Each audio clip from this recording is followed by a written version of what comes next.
তো চলুন আপনাদেরকে দেখিয়ে দিই যে কিভাবে আপনারা আপনার TP-Link রাউটারের সাথে কানেক্ট থাকা যে কোনো ইউজারকে আপনি ব্লক করে দিবেন। তো এটা করার জন্য প্রথমে আপনাদেরকে আপনার ডিভাইসের সাথে আপনার ওয়াইফাইটি কানেক্ট করে নিতে হবে। আমার ওয়াইফাইটি কানেক্ট করা আছে। এখন আমাদেরকে আমাদের কম্পিউটার অথবা মোবাইল থেকে যে কোনো একটা ব্রাউজার ওপেন করতে হবে। তো ব্রাউজার ওপেন করার পর আমাদেরকে ব্রাউজারের সার্চ বক্সে সার্চ করতে হবে TP-Link-Wi-Fi.net। এটা লেখার পর আমাদেরকে সার্চ করে দিতে হবে। সার্চ করার সাথে সাথে আপনারা দেখতে পাচ্ছেন আমি কিন্তু TP-Link রাউটারের অ্যাডমিন প্যানেলে লগইন পেজে চলে আসলাম। এখানে আমাদেরকে পাসওয়ার্ড দিয়ে লগইন করতে হবে। তো আপনাদের ক্ষেত্রে এখানে দুইটা বক্স আসতে পারে, একটা হচ্ছে ইউজার নেম আর একটা হচ্ছে পাসওয়ার্ড। তো TP-Link রাউটারের ডিফল্ট ইউজার নেম হচ্ছে অ্যাডমিন এবং পাসওয়ার্ড হচ্ছে অ্যাডমিন। তো আপনারা অ্যাডমিন দিয়ে লগইন করবেন। তো আমি আমার TP-Link রাউটারটি সেটআপ করার সময় যে পাসওয়ার্ডটি দিয়েছিলাম ওই পাসওয়ার্ডটি দিয়ে আমি এখানে লগইন করে দিচ্ছি।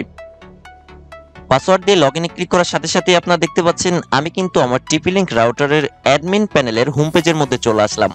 এখান থেকে আমি খুব সহজেই আমার এই রাউটারের সাথে যারা কানেক্ট আছে তাদেরকে ব্লক করে দিতে পারবো। তো এই জন্য প্রথমেই আমাদেরকে দেখতে হবে আমার এই রাউটারের সাথে কারা কারা কানেক্ট আছে। তো এটা চেক করার জন্য আমাদেরকে DHCP এখানে ক্লিক করতে হবে।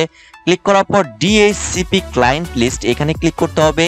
এখানে ক্লিক করার পর আমরা দেখতে পাচ্ছি আমার এই রাউটারের সাথে 3টা ডিভাইস কানেক্ট আছে।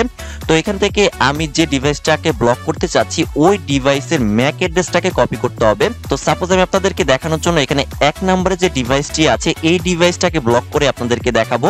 তো এই ডিভাইসটাকে ব্লক করার জন্য এই ডিভাইসের ম্যাক অ্যাড্রেসটাকে আমাদেরকে কপি করতে হবে। তো এইভাবে সিলেক্ট করার পর কন্ট্রোল সি চাপার পর কিন্তু আপনার এই ম্যাক অ্যাড্রেসটা কপি হয়ে যাবে। তো কপি করার পর আপনাদেরকে যে কাজটি করতে হবে আপনাদেরকে চলে যেতে হবে ওয়্যারলেস এই অপশনে। এই অপশনে আসার পর আপনাদেরকে ওয়্যারলেস ম্যাক ফিল্টারিং এখানে ক্লিক করতে হবে।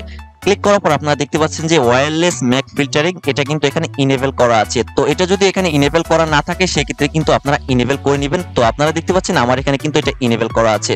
তো এখন আপনাদেরকে যে কাজটি করতে হবে এখানে অ্যাড নিউ এখানে ক্লিক করতে হবে। ক্লিক করার পর আমরা যে ম্যাক অ্যাড্রেসটা কপি করলাম এটা এখানে পেস্ট করে দিতে হবে। কন্ট্রোল ভি পেস্ট করে দিলাম। পেস্ট করার পর এখন আমাদেরকে এখানে ডেসক্রিপশন লিখতে হবে। এখানে যে কোনো একটা কিছু লিখতে পারি। তো আমি যাকে ব্লক করতেছি তার নামটা এখানে লিখে দিচ্ছি। ডেসক্রিপশন লেখার পর এখানে আপনারা দেখতে পাচ্ছেন স্ট্যাটাস। তো স্ট্যাটাস এখানে কিন্তু এটা ইনেবল করা আছে। এটা যদি ইনেবল না থাকে অবশ্যই এটাকে ইনেবল করে দিবেন।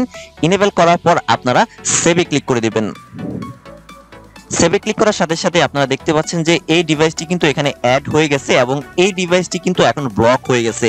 এখন কিন্তু এই ডিভাইসটি যে চালাচ্ছে সে কিন্তু আপনার এই রাউটার থেকে ওয়াইফাই ইউজ করতে পারবে না। তো এইভাবে আপনারা খুব সহজে আপনার TP-Link রাউটারে কানেক্ট থাকা যে কোনো ইউজারকে আপনি ব্লক করে দিতে পারবেন। তো আশা করি আপনি বুঝতে পেরেছেন। আশা করি আজকের ভিডিওটি আপনাদের অনেক ভালো লেগেছে। ভিডিওটি ভালো লাগলে অবশ্যই ভিডিওতে একটা লাইক দিবেন, শেয়ার করবেন আর অবশ্যই আমাদের চ্যানেল সাবস্ক্রাইব করবেন।